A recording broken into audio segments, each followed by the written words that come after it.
The war in Afghanistan has dragged on for 17 years. Previous attempts to end the fighting through diplomacy have failed. But over the past week, high-level officials from the United States and the Taliban have been meeting in Doha. As John Yang reports, they've made significant progress in hammering out an agreement to start the process of ending the war. The possible breakthrough comes amid escalating Taliban attacks. The chief U.S. negotiator, Special Envoy Zalmay Khalilzad, tells the New York Times that the militants have agreed in principle to a draft framework of a deal. The Taliban agreed it would prevent groups like al-Qaeda from using Afghan territory to plan attacks. In return, the U.S.-led military coalition would withdraw from Afghanistan.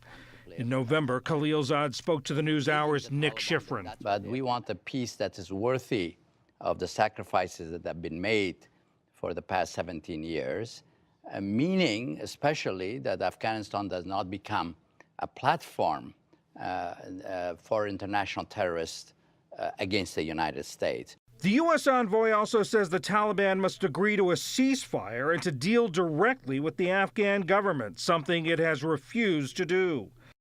On Sunday, Khalilzad briefed Afghan President Ashraf Ghani on the talks. Today, Ghani said a final agreement must protect the rights of Afghans. Our commitment is to provide peace and to prevent any possible disaster, but there are values that are not disputable, such as national unity, national sovereignty, territorial integrity, and a strong central government. In Washington, Acting Defense Secretary Patrick Shanahan hailed the tentative framework. The takeaway right now, it's encouraging. He also said he has not been asked to prepare a plan to withdraw the 14,000 U.S. troops in Afghanistan.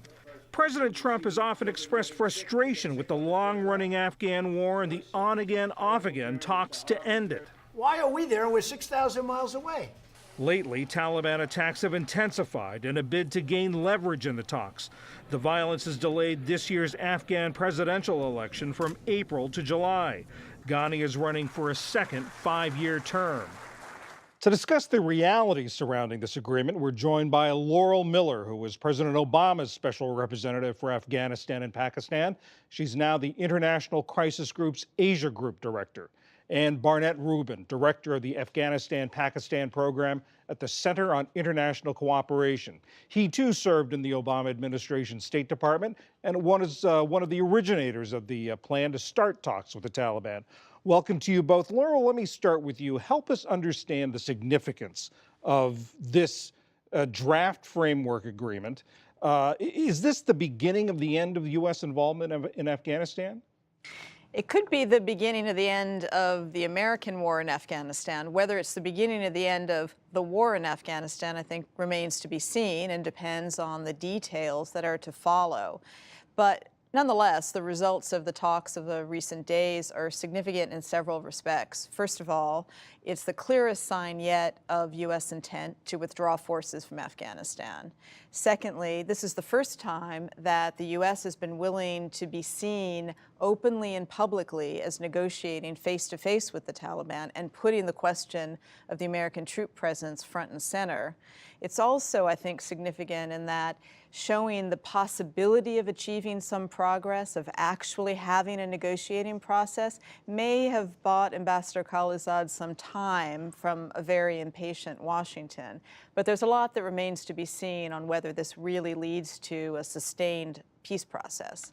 Barney Rubin, let me ask you about the next step. We've talked about what's been agreed to, but what hasn't been agreed to is that next step, the ceasefire, the Taliban dealing directly with the Afghan government. How difficult are those next steps? Well, first, just to clarify, and none of those things will be fully agreed until they are all fully agreed. That is, even when the U.S. and Taliban reach an agreement in principle on the framework for the U.S. withdrawal and for counterterrorism measures, that its implementation will still be conditional on the ceasefire and an agreement on a political resolution. Now, the Taliban have refused to talk to the Afghan government thus far, but they have always said that they will talk to other Afghans, though without recognizing the government as such, once there is a plan in place for the withdrawal of U.S. troops. And similarly, I think that they've agreed in principle on a ceasefire. The question is about the timing. As they say, they claim they are fighting against the U.S., what they call occupation. They're reluctant to agree to a ceasefire until they see movement on that. So I think there's some complicated issues about sequencing and coordination. And then the political settlement inside Afghanistan, of course, could be challenging. That will involve not just the Taliban and the Afghan government, but a broad cross-section of the Afghan population, including women, civil society, all the various ethnic groups, and so on. And it's yet to be determined how that will be structured. And Laurel Miller, he brought up the sort of the political settlement inside Afghanistan. Someone not at the table in these talks has been the Afghan government. Right. Their voice is yet to be heard. What do you think? What's the complication there? How complicated will that be once they start to talk, and what do they want? Mm-hmm. I mean, the first complication, which Barney alluded to, is what's the format for this process and how is it sequenced with other steps in a process? And there's still a lot to sort out on that question.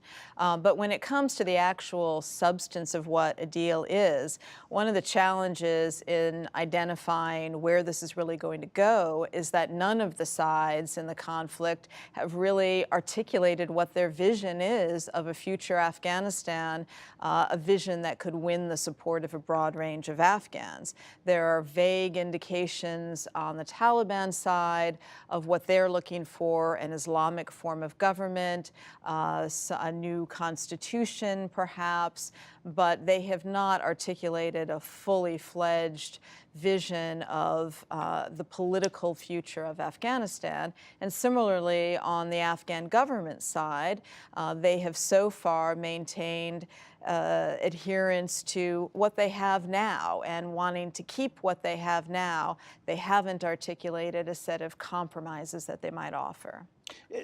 Barney, Rubin, also to get here, it seems like it's been the United States that's made the concessions, or that's moved toward the Taliban, agreeing to talk to them face to face, or willing to talk clearly about troop withdrawal. Has the Taliban made any movement toward the United States, toward the Afghan government?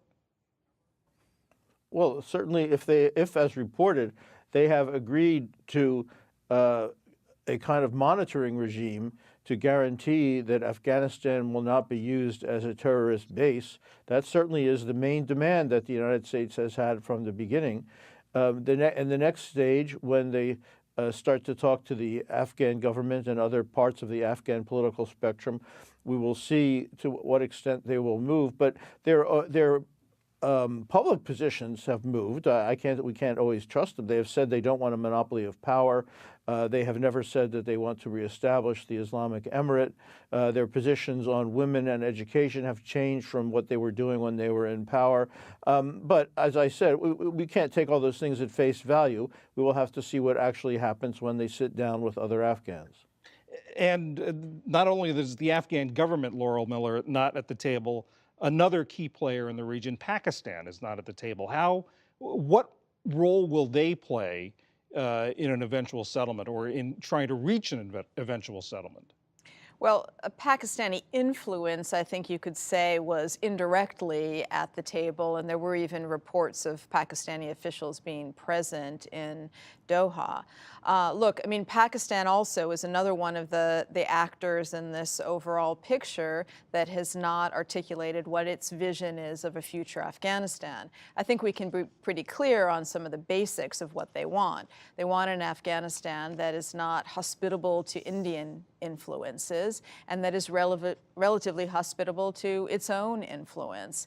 Presumably, having the Taliban be mainstreamed into politics and be part of the political fabric of Afghanistan is a way for them to achieve that objective, at least minimally.